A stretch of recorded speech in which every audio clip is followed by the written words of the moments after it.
कक्षा 12 के लिए हिंदी की आधार ध्वनि पाठ्य पुस्तक वितान भाग 2। पाठ संख्या 2 जूझ, पृष्ठ संख्या 21 से 34। लेखक आनंद यादव, अनुवाद केशव प्रथम वीर। जूझ ये मराठी के प्रख्यात कथाकार डॉक्टर आनंद यादव का बहुचर्चित एवं बहुप्रशंसित आत्मकथात्मक उपन्यास है, जिसका एक अंश यहाँ दिया गया है। ये एक किशोर के देखे और भोगे हुए गंवई जीवन के खुरदुरे यथार्थ और उसके रंगारंग परिवेश की अत्यंत विश्वसनीय जीवंत गाथा है। इस आत्मकथात्मक उपन्यास में जीवन का मर्मस्पर्शी चित्रण तो है ही, अस्त व्यस्त अलमस्त निम्न मध्यम वर्गीय ग्रामीण समाज और लड़ते जूझते किसान मजदूरों के संघर्ष की भी अनूठी झांकी है। यहाँ लिए गए अंश में हर स्थिति में पढ़ने की लालसा लिए धीरे धीरे साहित्य, संगीत और अन्य विषयों की ओर बढ़ते किशोर के कदमों की आकुल आहट सुनी जा सकती है, जो निश्चय ही किशोर होते विद्यार्थियों के लिए हम कदम बन सकती है। जूझ। लेखक परिचय। लेखक आनंद यादव, जन्म 1935, कागल, कोल्हापुर, महाराष्ट्र में। पूरा नाम आनंद रतन यादव। पाठकों के बीच आनंद यादव के नाम से परिचित। मराठी एवं संस्कृत साहित्य में स्नातकोत्तर डॉक्टर आनंद यादव बहुत समय तक पुणे विश्वविद्यालय में मराठी विभाग में कार्यरत रहे। अब तक लगभग 25 पुस्तकें प्रकाशित। उपन्यास के अतिरिक्त कविता संग्रह, समालोचनात्मक निबंध आदि पुस्तकें भी प्रकाशित। भारतीय ज्ञानपीठ से प्रकाशित नट रंग हिंदी पाठकों के बीच भी चर्चित। यहाँ प्रस्तुत अंश जूझ उपन्यास से लिया गया है, जो सन 1990 में साहित्य अकादमी पुरस्कार से सम्मानित है। पृष्ठ संख्या 21। प्रस्तुत है पाठ जूझ। पाठशाला जाने के लिए मन तड़पता था, लेकिन दादा के सामने खड़े होकर ये कहने की हिम्मत नहीं होती कि मैं पढ़ने जाऊंगा। डर लगता था कि हड्डी पसली एक कर देगा, इसलिए मैं इस ताक में रहता कि कोई दादा को समझा दे। मुझे इसका विश्वास था कि जन भर खेत में काम करते रहने पर भी हाथ कुछ नहीं लगेगा। जो बाबा के समय था वो दादा के समय नहीं रहा। ये खेती हमें गड्ढे में धकेल रही है।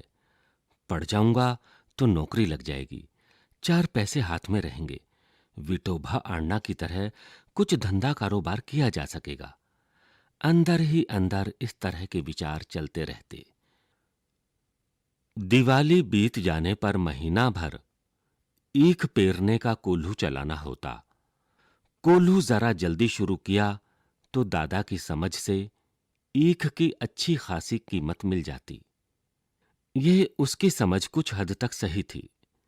जब चारों ओर कोल्हू चलने लगते तो बाजार में गुड़ की बहुतायत हो जाती और भाव नीचे उतर आते। उस समय नंबर 1 और नंबर 2 का गुड़ बहुत आता और हमारे जैसे खेतों पर ही बनाए गए नंबर 3 के गुड़ को कौन पूछता। बाकी के किसान दूसरे ढंग से विचार करते थे। उनका मत था कि यदि ईख को और कुछ दिन खेत में खड़ी रहने दिया गया तो गुड़ जरा ज्यादा निकलता है। देर तक खड़ी रहने वाली ईख के रस में पानी की मात्रा कम होती है और रस गाढ़ा हो जाता है, जिसके कारण ज्यादा गुड़ निकलता है। लेकिन दादा की समझ से गुड़ ज्यादा निकलने की अपेक्षा भाव ज्यादा मिलना चाहिए। इसलिए सारे गांव भर में हमारा कोल्हू सबसे पहले शुरू होता था। पृष्ठ संख्या 22। इसी कारण इस वर्ष भी शुरू हुआ और हम उससे जल्दी निपट गए। आगे के काम में लग गए। सभी जन धूप में लेटे हुए थे। मां धूप में कंडे थाप रही थी। मैं बाल्टी में पानी भर भर कर उसे दे रहा था। कुछ न कुछ बातचीत भी कर रहे थे। हम दोनों ही थे, इसलिए ये सोचकर कि बात मां से कहनी चाहिए, और मैंने अपने पढ़ने की बात छेड़ दी। मां ने कहा, अब तू ही बता, मैं का करूं? पढ़ने लिखने की बात की तो वह बरहेला सूअर की तरह गुर्राता है, तुझे मालूम है। मां के मन में जंगली सूअर बहुत गहराई में बैठा हुआ था। अब मड़ा यानी खेती के सभी काम बीत गए हैं। मेरे लिए अब कुछ तो करना नहीं रह गया है। इसलिए कहता हूं, तू दत्ताजी राव सरकार से मेरे पढ़ने के बारे में कह। आज ही रात को उनके यहां चलेंगे। मैं चलूंगा तेरे साथ। तू उन्हें सब कुछ समझाकर बता दे। तो वे दादा को पृष्ठ संख्या 23। ठीक है, चलेंगे। मां ने हाँ तो की, लेकिन अंदर से मां के स्वर में उदासी थी। मुझे भी मालूम था कि इतना करने पर भी कोई लाभ नहीं होगा, लेकिन वह मेरा मन रखने के लिए जाने को तैयार हो गई। मेरी तड़पन वो समझती थी। 7वीं तक पढ़ाने की उसके मन में तैयारी थी, लेकिन दादा के आगे उसका बस नहीं चलता था। रात को मैं और मां दत्ताजी राव देसाई के यहां गए। मां ने दीवार के सहारे बैठकर दत्ताजी राव से सब कुछ कह दिया। वे भी इस बात से सहमत हो गए। मां ने यह भी बताया कि दादा सारे दिन बाजार में रखमा बाई के पास गुजार देता है। खेती के काम में हाथ नहीं लगाता है। मां ने देसाई को यह विश्वास दिला दिया कि दादा को सारे गांव भर आजादी के साथ घूमने को मिलता रहे। इसलिए उसने मेरा पढ़ना बंद कर मुझे खेती में जोत दिया है। ये सुनते ही देसाई दादा चिढ़ गए और बोले, आने दे अब उसे, मैं उसे सुनाता हूं कि नहीं अच्छी तरह देख। उठते उठते मैंने भी दत्ताजी राव से कहा, अब जनवरी का महीना है, अब परीक्षा नजदीक आ गई हैं।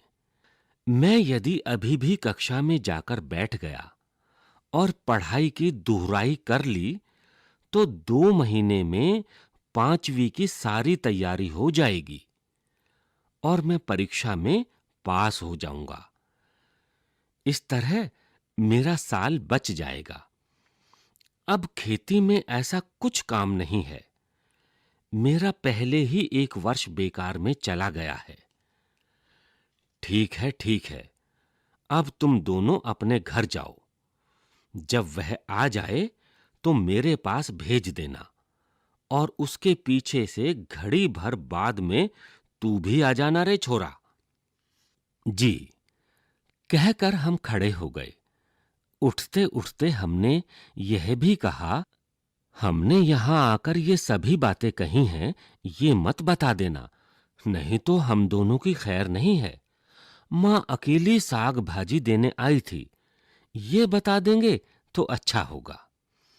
ठीक है, ठीक है, मुझे जो करना है मैं करूंगा।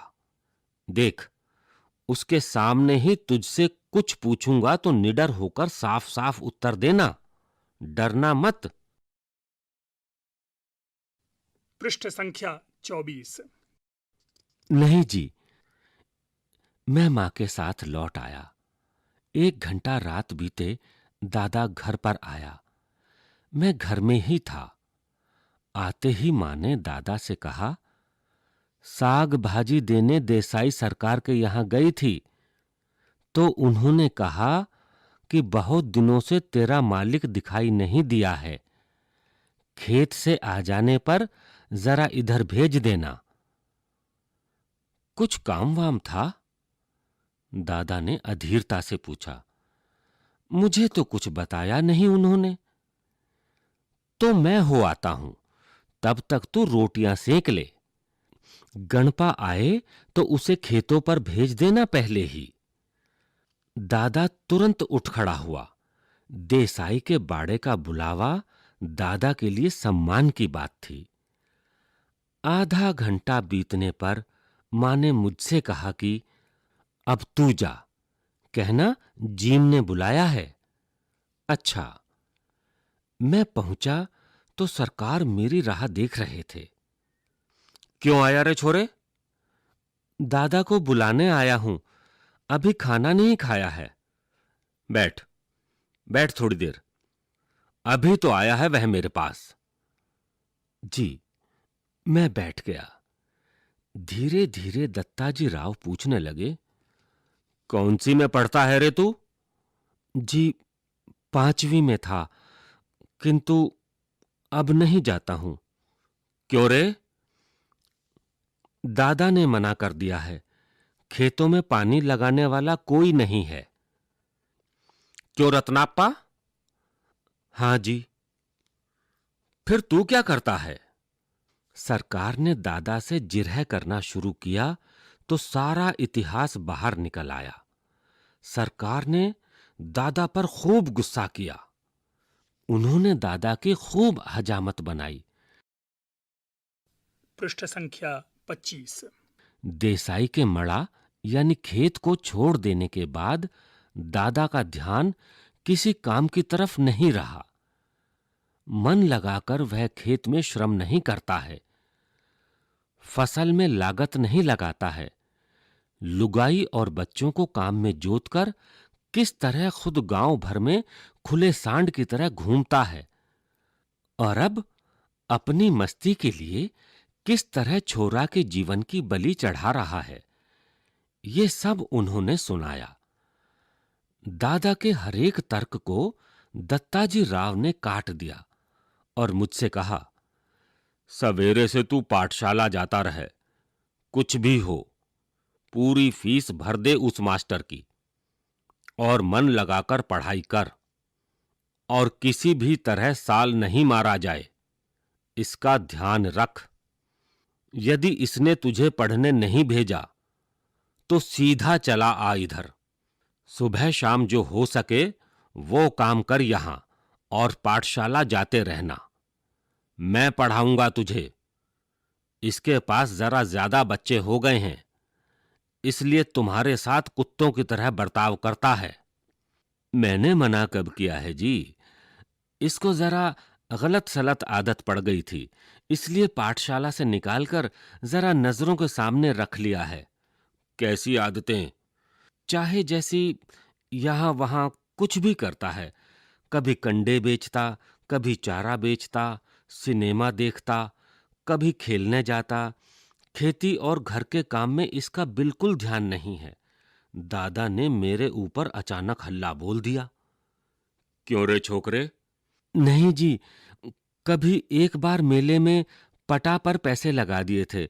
दादा तो कभी भी सिनेमा के लिए पैसे नहीं देते हैं, इसलिए खेत पर गोबर बीन बीन कर मां से कंडे थपवा लिए थे और उन्हें बेचकर ही कपड़े भी बनवाए थे। उसी समय एक बार सिनेमा भी गया था। मैंने भी झूठ सच मिलाकर ठोक दिया।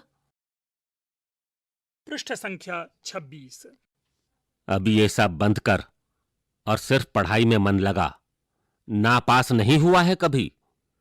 नहीं जी, पाठशाला जाना ही बंद करा दिया, इसलिए परीक्षा में नहीं बैठा हूं। अच्छा अच्छा, अब तू घर जा और सवेरे से पाठशाला जाने लग। जी। मैं उठ खड़ा हुआ। बाहर निकलते निकलते मैंने सुना, अरे बच्चे की जात है, एक आध वक्त सिनेमा चला गया तो क्या हुआ, एक आध बार खेलने में लग गया तो क्या हुआ, इस बात पर उसका पढ़ना लिखना बंद कर देना है क्या? जी, आप कहते हैं तो भेज देता हूं कल से। देखते हैं, एक आध वर्ष में कुछ सुधार हो जाए तो। दादा ने मन मारकर कहा। इस समय उसका कोई बस नहीं चला था। खाना खाते खाते दादा ने मुझसे वचन ले लिया, पाठशाला 11 बजे होती है, दिन निकलते ही खेत पर हाजिर होना चाहिए। 11 बजे तक पानी लगाना चाहिए। खेत पर से सीधे पाठशाला पहुंचना। सवेरे आते समय ही पढ़ने का बस्ता घर से ले आना। पृष्ठ संख्या 27। छुट्टी होते ही घर में बस्ता रखकर सीधे खेत पर आकर घंटा भर ढोर चराना। और कभी खेतों में ज्यादा काम हुआ तो पाठशाला में गैर हाजिरी लगाना। समझे? मंजूर है का? हाँ, खेत में काम होगा तो गैर हाजिर रहना ही चाहिए। मैं ऐसे बोल रहा था मानो मुझे सारी बातें मंजूर हैं। मन आनंद से उमड़ रहा था। हाँ, इतना मंजूर हो तो पाठशाला जाना, नहीं तो ये पढ़ना लिखना किस काम का? मैं सवेरे शाम खेतों पर आता रहूंगा ना। हाँ, यदि नहीं आया किसी दिन तो देख, गांव में जहां मिलेगा वहीं कुचलता हूं कि नहीं तुझे। तेरे ऊपर पढ़ने का भूत सवार हुआ है, मुझे मालूम है। बालिस्टर नहीं होने वाला है तू। दादा बार बार कुर्र कुर्र कर रहा था। मैं चुपचाप गर्दन नीचे करके खाने लगा था। रोते धोते पाठशाला फिर से शुरू हो गई। गर्मी, सर्दी, हवा, पानी, वर्षा, भूख प्यास आदि का कुछ भी ख्याल न करते हुए खेती के काम की चक्की में 11 से 5 बजे तक पिसते रहने से छुटकारा मिल गया। उस चक्की की अपेक्षा मास्टर की छड़ी की मार अच्छी लगती थी। उसे मैं मजे से सहन कर लेता था। दोपहरी भर की कड़क धूप का समय पाठशाला की छाया में व्यतीत हो रहा था। गर्मी के 2 महीने आनंद में बीत गए। फिर से 5वीं में जाकर बैठने लगा। फिर से नाम लिखवाने की जरूरत नहीं पड़ी। 5वीं नापास की टिप्पणी नाम के आगे लिखी हुई थी। वह 5वीं के ही हाजिरी रजिस्टर में लिखा रह गया था। पहले दिन कक्षा में गया तो गली के 2 लड़कों को छोड़कर कोई भी पहचान का नहीं था। मेरे साथ के सभी लड़के आगे चले गए थे। मेरी अपेक्षा कम उम्र के और मैं जिन्हें कम अकल का समझता था, उन्हीं के साथ अब बैठना पड़ेगा। ये बात कक्षा में पहुंचने पर समझ में आई। मन खट्टा हो गया। पृष्ठ संख्या 28। बाहरी अपरिचित जैसा एक बेंच के एक सिरे पर कोने में जा बैठा। मास्टर कौन है इसका पता नहीं था। पुरानी किताबों और पुरानी कापियों का उस कक्षा से कोई संबंध नहीं था। फिर भी लट्ठे के बने थैले में उन्हें ले आया था। बस अड्डे पर कोई लड़का अपनी पोटली संभाले किसी इंतजार में जैसे बैठा होता है, उसी तरह मैं अपनी पढ़ाई की पुरानी धरोहर संभाले बैठा था। क्या नाम है मेहमान? नया दिखाई देता है। यह गलती से इस कक्षा में आ बैठे हो।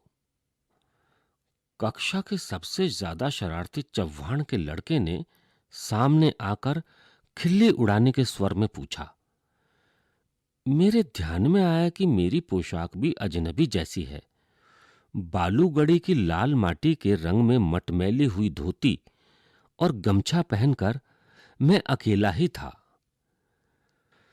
देखे देखे तुम्हारा गमछा, कहते हुए उसने मेरा गमछा खींच लिया।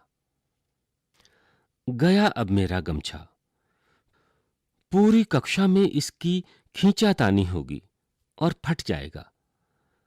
मन में मैं यह सोचकर रुआंसा हो गया, लेकिन वैसा कुछ हुआ नहीं। उस लड़के ने उसे अपने सिर पर लपेट लिया और मास्टर की नकल करते हुए उसे उतारकर टेबल पर रखकर अपने सिर पर हाथ फेरते हुए हुश की आवाज की।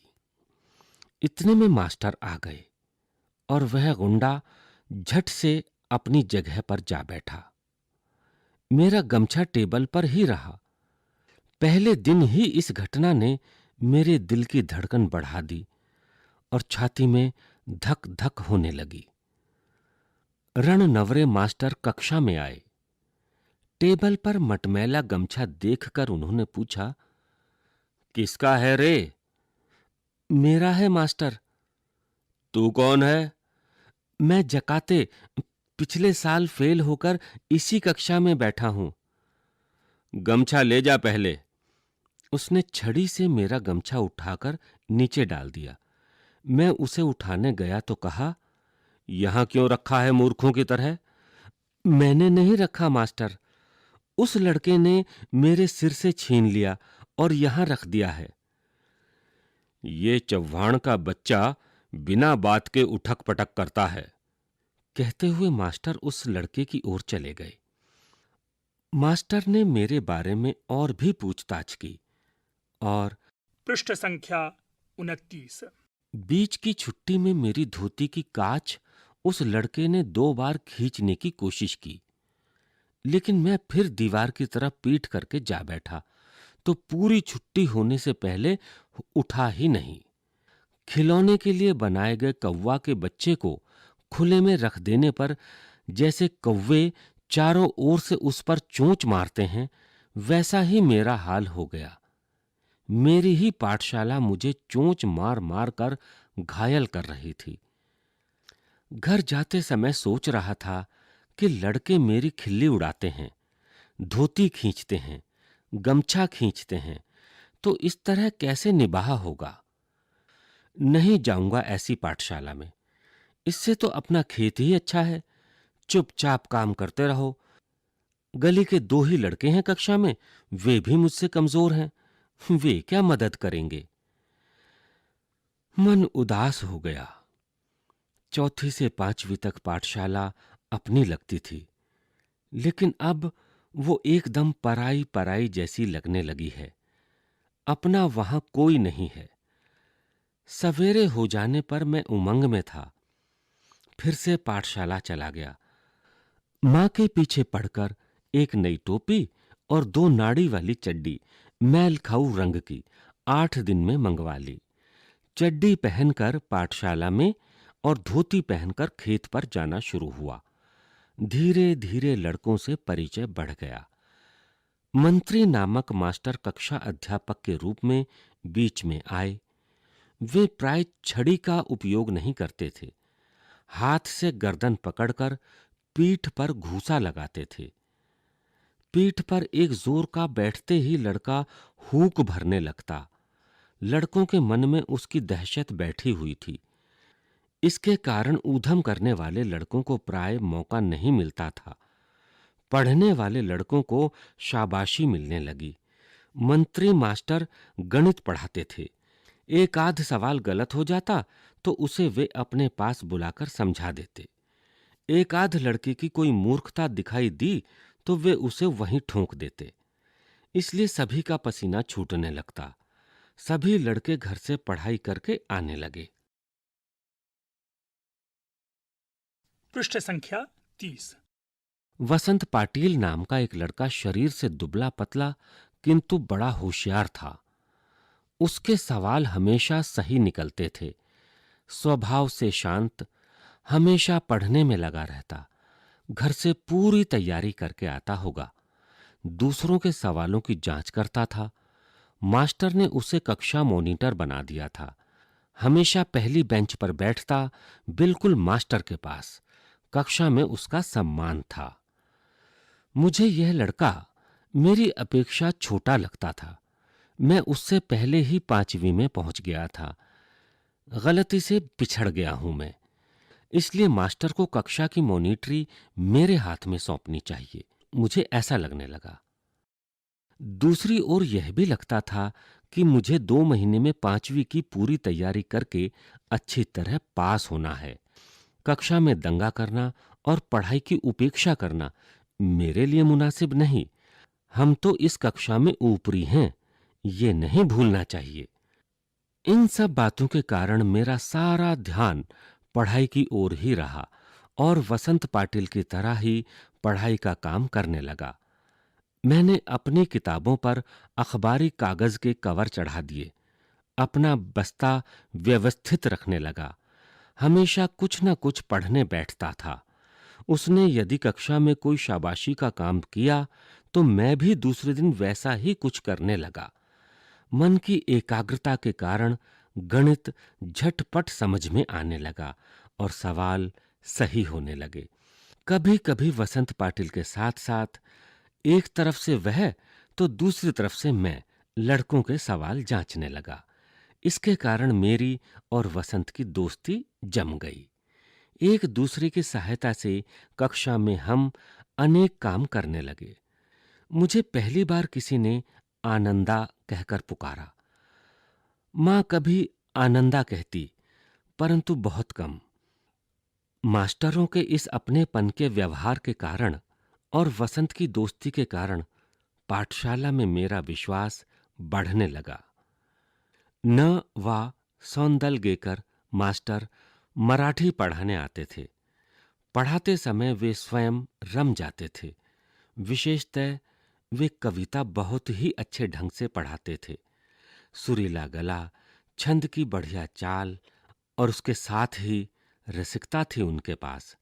पुरानी नई मराठी कविताओं के साथ-साथ उन्हें अनेक अंग्रेजी कविताएं कंठस्थ थीं।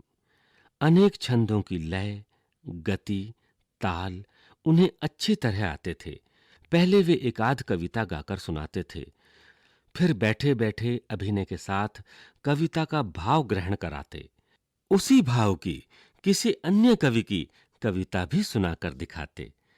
बीच में कवि यशवंत बा भ बोरकर, भा रा तांबे, गिरीश, केशव कुमार आदि के साथ अपनी मुलाकात के संस्मरण सुनाते। वे स्वयं भी कविता करते थे।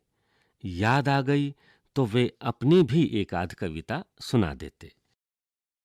पृष्ठ संख्या 31। ये सब सुनते हुए, अनुभव करते हुए मुझे अपना भान ही नहीं रहता था। मैं अपनी आंखों और कानों में प्राणों की सारी शक्ति लगाकर दम रोककर मास्टर के हाव भाव, ध्वनि, गति, चाल और रस पीता रहता। सुबह शाम खेत पर पानी लगाते हुए या ढोर चराते हुए अकेले में खुले गले से वे सारी कविताएं मास्टर के ही हाव भाव, यतिगति और आरोह अवरोह के अनुसार ही गाता। उन कविताओं के अर्थों से खेलता हुआ मैं आगे पीछे आता जाता था। मास्टर जिस प्रकार बैठे बैठे ही अभिनय करते थे, मैं पानी लगाते लगाते वैसा अभिनय करता था। क्यारियां पानी से कब की भर गई हैं, इसका भान भी नहीं रहता था। मास्टर की चाल पर दूसरी कविताएं भी पढ़ी जा सकती हैं, इसका पता भी मुझे उसी समय चला। इन कविताओं के साथ खेलते हुए मुझे दो बड़ी शक्तियां प्राप्त हुईं। पहले ढोर चराते हुए, पानी लगाते हुए, दूसरे काम करते हुए। अकेलापन बहुत खटकता था। किसी के साथ बोलते हुए, गपशप करते हुए, हंसी मजाक करते हुए काम करना अच्छा लगता था। हमेशा कोई ना कोई साथ में होना चाहिए, ऐसा लगता था। लेकिन अब अकेलेपन से कोई ऊब नहीं होती। मैं अपने आप से ही खेलने लगा। उल्टा अब तो ऐसा लगने लगा कि जितना अकेला रहूं उतना अच्छा। इस कारण कविता ऊंची आवाज में गाई जा सकेगी, किसी भी तरह का अभिनय किया जा सकेगा। कविता गाते गाते थुई थुई करके नाचा जा सकता था। मैं सचमुच ही नाचने लगता था। मैंने अनेक कविताओं को अपनी खुद की चाल में गाना शुरू किया। अनंत काणेकर की कविता, जिसकी पहली पंक्ति इस प्रकार है, चांद रात पसरीते पांढरी गाया धरणीवरी, को मैंने मास्टर की चाल से अलग अपनी चाल में बिठाकर गाई। ये चाल एक सिनेमा के गाने के आधार पर थी। वह गाना केशव करणी जाति नामक छंद में था। पृष्ठ संख्या 32। उस कविता को मैं मास्टर की अपेक्षा ज्यादा अभिनय के साथ गाता था। चेहरे पर कविता के भाव पैदा करने का प्रयत्न करता था। मास्टर को मेरा प्रयत्न इतना अच्छा लगा कि उन्होंने 6ठी 7वीं कक्षा के सभी लड़कों के सामने मुझे बुलाकर गवाया। पाठशाला के एक समारोह में भी उसे गवाया। इसके कारण मुझे लगा कि मेरे कुछ नए पंख निकल आए हैं। मास्टर स्वयं कविता करते थे। अनेक मराठी कवियों के काव्य संग्रह उनके घर में थे। वे उन कवियों के चरित्र और उनके संस्मरण बताया करते थे। इसके कारण ये कवि लोग मुझे आदमी ही लगने लगे। खुद सौंदलगेकर मास्टर कवि थे, इसलिए ये विश्वास हुआ कि कवि भी अपने जैसा ही एक हाड़ मांस का, क्रोध लोभ का मनुष्य ही होता है। मुझे भी लगा कि मैं भी कविता कर सकता हूं।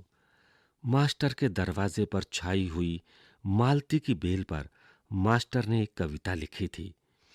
वह कविता और वह लता मैंने दोनों ही देखी थी। इसके कारण मुझे लगता था कि अपने आसपास, अपने गांव में, अपने खेतों में कितने ही ऐसे दृश्य हैं जिन पर मैं कविता बना सकता हूं। ये सब कुछ अनजाने में ही होता रहता था। भैंस चराते चराते मैं फसलों पर, जंगली फूलों पर तुकबंदी करने लगा। उन्हें जोर से गुनगुनाता भी था और मास्टर को दिखाने भी लगा। कविता लिखने के लिए खीसा में कागज और पेंसिल रखने लगा। कभी वो न होते तो लकड़ी के छोटे टुकड़े से भैंस की पीठ पर रेखा खींचकर लिखता था, या पत्थर की शिला पर कंकड़ से लिख लेता। पृष्ठ संख्या 33। जब कंठस्थ हो जाती तो पोंछ देता। किसी रविवार के दिन एक आध कविता बन जाती तो सोमवार के दिन मास्टर को दिखाता। बहुत बार तो सवेरा होने तक का धीरज छूट जाता और मैं रात को ही मास्टर के घर जाकर कविता दिखाता। वे उसे देखते और शाबाशी देते। और फिर कभी-कभी तो कविता के शास्त्र पर एक पूरी महफिल हो जाती।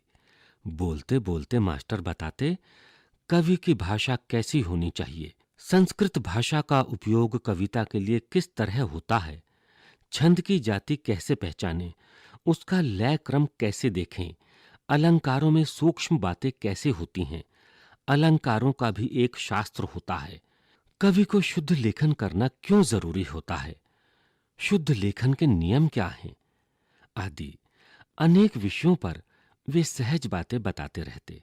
मुझे उनके प्रति अपनापा अनुभव होता। वे मुझे पुस्तक देते, अलग अलग प्रकार के कविता संग्रह देते। उन्होंने कई नई तरह की कविताएं सुनाई तो लगा मैं इस ढर्रे पर कविता बनाऊं। फिर तो सारे दिन उस दिशा में मेरी कोशिश चलती। इन बातों से मैं सौंदलगेकर मास्टर के बहुत नजदीक पहुंच गया और जाने अनजाने मेरी मराठी भाषा सुधरने लगी। उसे लिखते समय मैं बहुत सचेत रहने लगा। अलंकार, छंद, लय आदि को सूक्ष्मता से देखने लगा। शब्दों का नशा चढ़ने लगा और ऐसा लगने लगा कि मन में कोई मधुर बाजा बजता रहता है। अभ्यास प्रश्न 1। जूझ शीर्षक के औचित्य पर विचार करते हुए ये स्पष्ट करें कि क्या ये शीर्षक कथा नायक की किसी केंद्रीय चारित्रिक विशेषता को उजागर करता है। प्रश्न 2। स्वयं कविता रच लेने का आत्मविश्वास लेखक के मन में कैसे पैदा हुआ। प्रश्न 3। श्री सौंदलगेकर के अध्यापन की उन विशेषताओं को रेखांकित करें जिन्होंने कविताओं के प्रति लेखक के मन में रुचि जगाई। प्रश्न 4। कविता के प्रति लगाव से पहले और उसके बाद अकेलेपन के प्रति लेखक की धारणा में क्या बदलाव आया। प्रश्न 5। आपके ख्याल से पढ़ाई लिखाई के संबंध में लेखक और दत्ताजी राव का रवैया सही था या लेखक के पिता का? तर्क सहित उत्तर दें। प्रश्न 6। दत्ताजी राव से पिता पर दबाव डलवाने के लिए लेखक और उसकी मां को एक झूठ का सहारा लेना पड़ा। यदि झूठ का सहारा ना लेना पड़ता तो आगे का घटनाक्रम क्या होता? अनुमान लगाएं। पृष्ठ संख्या 34। अभ्यास प्रश्न 1। जूझ शीर्षक के औचित्य पर विचार करते हुए ये स्पष्ट करें कि क्या ये शीर्षक कथानायक की किसी केंद्रीय चारित्रिक विशेषता को उजागर करता है। प्रश्न 2। स्वयं कविता रच लेने का आत्मविश्वास लेखक के मन में कैसे पैदा हुआ? प्रश्न 3। श्री सौंदलगेकर के अध्यापन की उन विशेषताओं को रेखांकित करें जिन्होंने कविताओं के प्रति लेखक के मन में रुचि जगाई। प्रश्न 4। कविता के प्रति लगाव से पहले और उसके बाद अकेलेपन के प्रति लेखक की धारणा में क्या बदलाव आया? प्रश्न 5। आपके ख्याल से पढ़ाई लिखाई के संबंध में लेखक और दत्ताजी राव का रवैया सही था या लेखक के पिता का? तर्क सहित उत्तर दें। प्रश्न 6। दत्ताजी राव से पिता पर दबाव डलवाने के लिए लेखक और उसकी मां को एक झूठ का सहारा लेना पड़ा। यदि झूठ का सहारा ना लेना पड़ता तो आगे का घटनाक्रम क्या होता? अनुमान लगाएं।